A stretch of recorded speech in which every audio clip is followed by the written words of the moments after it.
너나 잘하세요.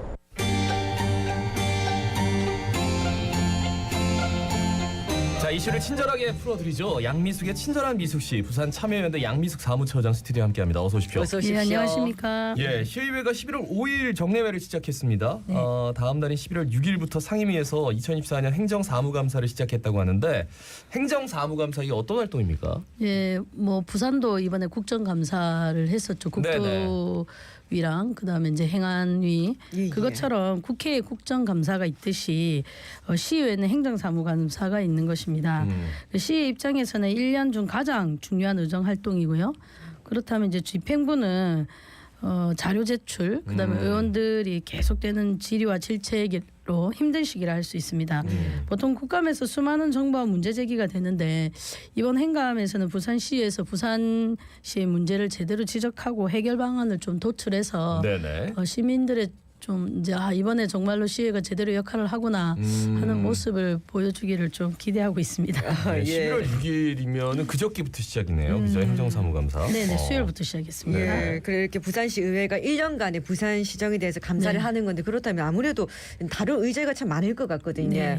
이런 부산시 의회 행정사무감사 앞두고 시민단체하고 노동조합이 네. 시민 의제를 제안을 했다고 하는데 이제 어떤 내용이 제안이 됐습니까? 뭐 개별로 좀 접촉하는 단체나 노동조합도 있고요. 네네. 연대체로 한 거는 이제 2개가 있었습니다. 10개 단체로 구성된 부산시민운동단체 연대는 지난 10월 31일 기후에너지와 환경, 시민안전, 도시계획과 도시개발, 교통, 사회적 경제, 문화 등 6개 분야에 걸친 13개의 의제를 제안했고요. 예. 10월 28일은 이제 부산참여연대와 청년단체, 노동조합을 비롯한 10개 단체가 11개 분야 51개의 시민의제를 발표했습니다.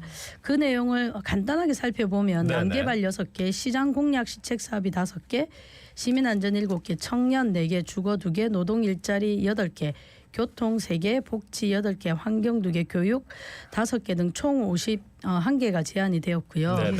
뭐 이거 말고 시정은 되게 많지만은 그 중에서 이제 선별해서 시민단체 노동조합이 이걸 선택했다 보시면 되고요. 그리고 이번 행감에는 특히 이제 노동 의제가 좀 많습니다. 네네. 특히 사각지대에서 일하시는 분들이 마트 노동자, 급식 종사자, 방과후 강사, 돌봄 점담사 등 우리 시민에게 큰 도움을 주시고 계시는 분들이 이제 바로 우리 이웃이라고 할 수 있는 분들이 노동 환경이 열악해지고 있다는 좀 증거가 아닌가 싶고요. 네네. 시민안전 복지 분야도 의제가 많습니다. 시민안전 분야는 아무래도 원전 밀집 지역이다 보니까 원전 관련이 많고요. 복지 분야는 노인 빈곤, 기초생활수급자, 의료와 돌봄 공백 등의 의제가 제안이 되었습니다. 네. 자, 그럼 이제 몇 가지를 좀 중점적으로 살펴드린다면 일단 난개발과 시장 공약 사업부터 한번 살펴볼까요? 어떤 것들이 있었죠? 네, 최근에 문제가 되었던 그리고 제가 여기 이제 자갈자지매에서도 다루었던 이기대 입구 아파트 개발, 네. 구덕운동장의 아파트로의 재개발 의제가 포함되어 있고요. 합법적인 특혜라고 충분히 생각할 수 있는 공공기업 협상제도 의제로 설정되어 있습니다. 예, 일단 이기대 입구 아파트 개발 같은 경우에는 사업자가 사업을 포기했고요. 네. 그렇죠. 그리고 이 구덕운동장은 재개발 사업이 국토부 공모 사업에서 탈락을 했는데 아직 문제가 혹시 남아 있습니까? 예, 저희 판단에는 이 사업의 불씨는 아직 꺼지지 않았다고 생각합니다. 이기대 같은 경우 IS 동선 사업자 그리고 구덕운동장 부산시가 여전히 이 사업을 추진할 수 있다는 거고요. 거기다 부산 시민과 지역 주민 대다수가 반대한 사업을 무리하게 추진했던 과정 그리고 결정 과정의 문제들을 짚어보고 특혜나 불법이 없었는지 따져물어 재발을 방지하기 위해서 필요하다고 판단이 들었습니다. 실제 이기대 입구 아파트 경우는 부산시 관련 위원회 심의 과정에서 공무원인 위원장의 석연치 않은 발언 그리고 이제 남구가 결정해야 하고 아직 결정되지 않았던 지구 단위 계획을 그렇죠. 미리 상정해 놓고 심의를 했다는 점. 그러니까 지구단위 계획이 나오지도 않았는데 네, 벌써 여기 그렇게 지구단위 될 계획 거다. 나온 것처럼 예, 하고 맞습니다. 그다음에 심의를 한 근데 거예요. 그 부분에 대해서 어떤 공무원에 대한 문책이나 이런 게 없었거든요. 아무도 예. 말이 없이 예. 그냥. 그리고 네. 구덕운동장의 국토부 공모에 응모하기 위해 지역주민 의견 수렴 시의 동의를 받아야 되는 과정이 있습니다. 그러니까 예, 구덕운동장 있는데 재개발. 예. 이기대는 좀 다른 문제예요. 이제 예, 구덕운동장 맞습니다. 같은 경우에는 예, 근데 그런 과정을 제대로 거치지 않아서 많은 갈등이 있었고 그 결과 사회적 비용을 치렀지 않습니까? 그렇죠. 그렇다면 이런 상황을 몰고 온 부분에 대한 책임 소재를 좀 밝힐 필요가 있고요. 네. 그렇게 해야지 재발을 방지하지 않겠습니까? 예, 그래서 예. 잘못한 부분이 있거나 공무원이 그 과정에 좀 개입했다면 있다면 책임을 물어야 한다고 생각합니다. 근데 이런 과정이 필요한 건 지금 부산을 지칭하는 그 우스갯소리가 우리가 노인과 바다를 많이 쓰고 있지 않습니까? 네. 근데 시민사회에서는 요즘 노인과 바다가 아니고 노인과 아파트로 좀 변화됐거든요. 부산을 네네. 상징하는 단어들이. 이게 왜 그러냐고 좀 살펴보면 공업지역, 재개발지역이 모두 아파트로 지어지고 있는 것도 문제인데 네. 부산 시민이 공유해야 될 하늘, 경관, 바다를 모두 가려버리는 초고층으로 지어지면서 각종 문제가 발생할 수 있고 실제로도 뭐 빌딩풍이라든지 교통난 이런 문제들이 발생하고 있습니다. 천혜의 절경을 가진 부산이 온통 초고층 아파트로 뒤덮이는 것이 과연 부산 미래에 도움이 되는 건지 어떻게 하는 부분은 아니지 하는 생각이고요. 그래서 난개발 특히 아파트 개발에 경도돼 있는 부산시 이를 견제할 수 있는 곳이 사실은 시의회뿐입니다. 그래서 이런 부분을 시의회가 좀 다뤄야 되지 않을까 싶습니다. 그러니까 이기대 아파트 개발 같은 경우에는 사업자는 여전히 존재하는 것이고, 네. 그리고 이제 구덕운동장 을 아파트로 이제 개발해서 뭐 이렇게 리모델링하는 그 과정, 근데 그 과정에서 있었던 수많은 절차들이 있을 테고, 네. 그리고 그걸 다뤘던 분들이 있을 텐데 네네. 이게 마지막에 엎어졌다고 해서 이분들이 뭐 나 끝이야 이렇게라고 하면 안 된다는 거죠. 그 과정들을 그렇죠. 좀 그러면 면밀히 짚어봐야 된다는 거죠. 똑같이 그렇죠. 그런 과정을 또 반복할 수 특히나 있다는 이제 거죠. 좀 석연치 않은 심의 과정들, 네, 맞습니다. 거기에서 어떤 일들이 있었는지를 좀 꼼꼼하게 따져봐야 된다. 네. 자, 그리고 공약 사업, 예. 이게 어떤 것들이 포함되어 있습니까? 뭐 대표적인 공약이 이제 15분 도시 그 안에 포함되어 있던 게 어린이 복합문화공간 들락날락입니다. 그리고 네네. 하센터, 엑스포 유치과정, 글로벌 허브 도시 추진 과정을 들을 수 있고요. 그 중에 저희가 좀 주목한 것은 어린이 복합문화공간 들락날락의 경우입니다. 근데 지난번 회의에서 시의회에서도 이거 좀 중간 점검을 한번 해봐야 된다는 이야기가 있었습니다. 네네. 의원들 사이에서.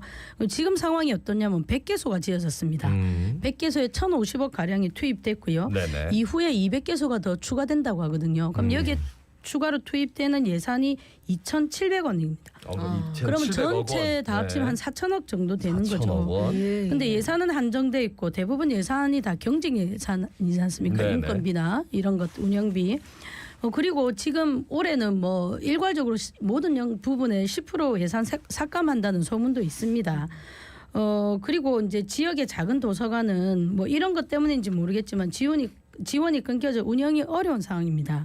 그렇다면 이 정도로 많은 어린이 복합 문화 공간이 필요한지, 지역의 요구에 맞는지, 지역의 실정에 맞는지 좀 판단을 하고 추후에 뭐 100개든지 200개든지 아니면 다르게 좀 복합으로 쓴다든지 이런 부분이 필요할 것 같고요. 네. 그리고 지금 뭐 논란이 되고 있는 뽕피드 미술관 분관 유치 의제도 포함되어 있습니다. 시의회가 지역 시민사회 지역의 미술계를 대신해서 지역 미술계가 아니라 외국 미술관을 유치해 수천 원이 들어가는 것이 적절한지, 그로 인해 미술계에 끼칠 피해는 무엇인지 등등을 좀 파악해서 요즘 보면 뭐 지역의 특색, 지역의 장점을 살린 것이 사실 글로벌이 될 수 있다라고 하는데 지금 부산은 좀 거꾸로 가고 있죠. 그래서 외국의 퐁피두 미술관으로 글로벌 문화 도시를 완성하겠다고 했는데 정말로 이 퐁피두 미술관으로 그런 것이 가능한지, 너무 경강부회되어 있는 건 아니지 하나로 좀 이런 것들을 만든다는 가능한지를 좀 시의회가 따져 물어봤으면 좋겠다는 취지입니다. 시의회가 따져 물을 수 있을까요? 퐁피두 미술관 부산 분관 유치하는 네. 그 협약서 그거 다 비준해 줬잖아요. 비공개로. 예, 근데 이제 제대로 그러면 본인들도 예. 어쨌든 거기에 규칙 사유가 있는데. 예, 저도 어떻게 그래 돼야죠? 생각합니다. 이제 전문위원들의 심사 보고서를 보면 문제점이 다 기록돼 있어요. 근데 뭐라고 돼 있냐면 그럼에도 불구하고 해야 된다. 뭐 부산문화 뭐 이렇게 돼 있거든요. 그러면 그 문제점을 시의회원들이 알았을 텐데 왜 이런 판단을 했을까? 그리고 그때는 지역 미술계가 막 많은 반대가 없었거든요. 근데 네. 지금 뭐 대부분의 미술계에서 좀 반대하고 있는 상황입니다. 저는 그 뭐 미술계 반대는 뭐 차지하더라도 네.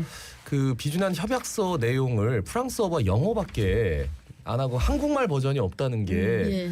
그러면 부산 시의원들이 거기서 협약서를 제대로 좀 읽고 검토를 할수 검토하고 있을까? 번역된 예. 걸 봤으니까 그게 뉘앙스가 틀릴 수 있죠. 그러니까 보통의 이제 외교 문서를 예. 만들 때 그 다른 나라 말하고 우리 말 네. 하고 그 다음에 혹시라도 이제 번역상에 문제점이 생길까봐 영어 영어, 버전을 예, 예. 만들거든요.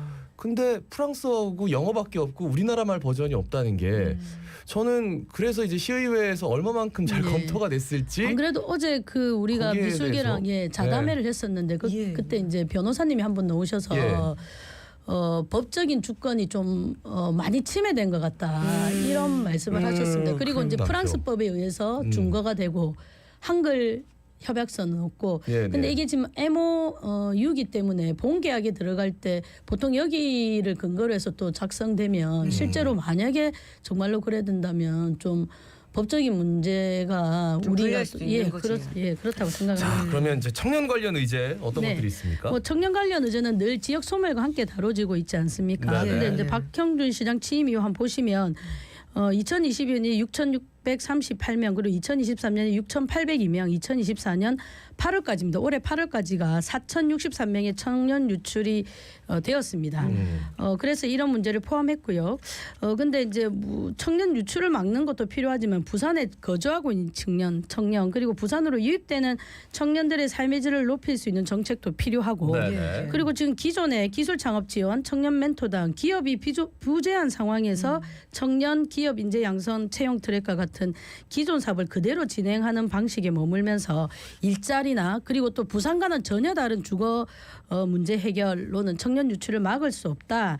그래서 대책을 좀 마련해야 된다는 내용이 들어 있습니다. 그리고 지금 전 세계적으로 문제가 되고 있는 청년 고립 문제 그리고 청년 나이 학대에 따른 각종 문제와 대책을 좀 다루고 있습니다. 청년이 학대되면서 그러면 기존의 청년들이 좀 받을 혜택이나 지원은 줄어들지 않겠습니까? 네네. 그리고 전세 사기 피해 문제도 역시 청년의 문제로 포함시켜서 물론 주거의 문제이기도 하지만 포함을 시켜서 의제로 제출이 되었습니다. 네네. 예. 예, 그리고 전세 사기 피해 문제 같은 경우에는 특별법 개정하고 네. 또 국토부 종합감사에서 법 개정과 허그의 약관 개정 약속으로 네. 이제 어느 정도 실마리가 잡히지 않았나라는 예. 생각도 드는데 어떻습니까? 그 이제 특별법이 사실 어렵게 개정이 됐는데 부산 예. 지역 전세 사기 피해 특성에 따라서 개정된 특별법으로도 피해 구제가 안 되는 피해자들이 대부분인 겁니다. 네네. 거기다 허그가 국회에서 약속했죠. 예. 근데 그렇게 간단한 거 1년 만에 지금 약관을 개정하겠다 했지 않습니까? 그래서 피해자들이 또 전화를 해서 여러 가지 문의를 하니까 또 태도가 돌변한 거예요. 네네. 우리가 그렇다고 잘못했다는 건 아니다.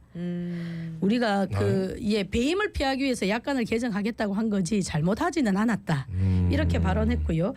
그리고 이제 소송이 여전히 진행되고 있어서 이런 문제가 아직 남아 있습니다. 그리고 부산의 경우 좀 애초에 사업 설정 세 가지 사업 설정이 잘못되는 바람에 2024년에 편성된 예상이 10%뿐이 좀 집행이 되지 않았습니다. 네. 이런 부분에 대해서 좀 시의회가 꼼꼼하게 따져 물어주기를 바라는 마음에서 이런 것들이 제안되었습니다. 예, 좀 부족할 것 같아요. 시간이 시민 네. 안전과 복지 분야 어떤 것들이 있습니까? 시민 안전은 대부분 다 원전 관련이고요. 원전 관련해서. 그다음에 원전 밀집 지역의 시민의 안전 문제 그리고 성면 안전 관리가 이야기가 되고 있고요. 그리고 복지 분야는 중증 장애인의 치료 문제 그리고 찾아가는 의료버스 보건소 마을건강센터 그리고 증가하고 있는 기초생활수급자 노인 빈곤 문제, 노인 일자리 사업, 경쟁 체제 도입 문제, 그리고 부산형 늘본 프로젝트, 그리고 부산 의료원 정상화 이런 분들이 이런 분야가 대부분 소외계층의 일상과 밀접하게 관련 있는 의제들입니다. 예. 네네. 이렇게 참 많은 의제가 있는데 오늘 일부 좀 다루긴 했지만 사실 시의원들의 관심을 좀 가지고 시의회에서 다뤄져야 하는데 실제로 좀 어떻습니까? 저희가 이 의제를 제안하기 전까지 2달간의 좀 이제 과정을 거쳤습니다. 그래서 어렵게 해서 더 많지만 51개로 좀 압축을 했고요. 네네. 그래서 이제 10월 28일 기자회견을 통해서 알렸고 그리고 이번 주 월요일 또 시의장 간담회를 또 했습니다. 그래서 네네. 이걸 꼭 달아달라고 제안을 드려서 의장님과 행정문화위원회 위원장님, 운영위원장님 좀 참석해서 좀 약속을 좀 해주셨고요. 그리고 각 의원들에게도 이제 의제를 전달했습니다. 네네. 그리고 의제를 제출한 시민단체와 노동조합 이후에 상임위 회의를 참관해서 모니터를 할 예정이고 네네. 이후에 어느 정도 다뤄지고 좀 해결책이 나왔는지 평가도 할 예정입니다. 그리고 지금 이제 이틀 진행되지 않았습니까? 수요일, 목요일 15일. 네네. 그때 벌써 이제 의제에 우리가 문제로 제시했던 여러 의제들이 또 의회에서 논의가 되었고 물론 이제 논의되는 과정만 있었는데 그 위에 좀 부산시의 답변이 어떤 해결책을 넣을지 그거는 좀 지켜봐야 되고 말씀드린 것처럼 되게 어렵게 그리고 긴박한 것만 좀 저희가 의제로 설정했기 때문에 이런 부분에 대해서 좀 시의회가 공감하시고 네네. 시민들의 요구사항과 의제를 좀 받아들여줬으면 좋겠다는 생각입니다. 예, 지금 우리 청취자분들이 야 이렇게 행정사무감사에서 수많은 것들을 다뤄 진짜 중요한 시기입니다. 그런데 네, 맞습니다. 솔직히 너무 몰라요. 네. 예, 시의회가 존재하는 목적일 수도 있어요. 이 행정사무감사가 네, 꼭 많이들 좀 관심을 가지고 보셨으면 좋겠습니다. 말씀 잘 들었습니다. 고맙습니다. 고맙습니다. 지금까지 부산 참여연대 양미숙 사무처장이었습니다. 네, 저희는 다음 주 월요일 같은 시간대에 또 찾아뵙겠습니다. 자갈차짐의 18,539회 김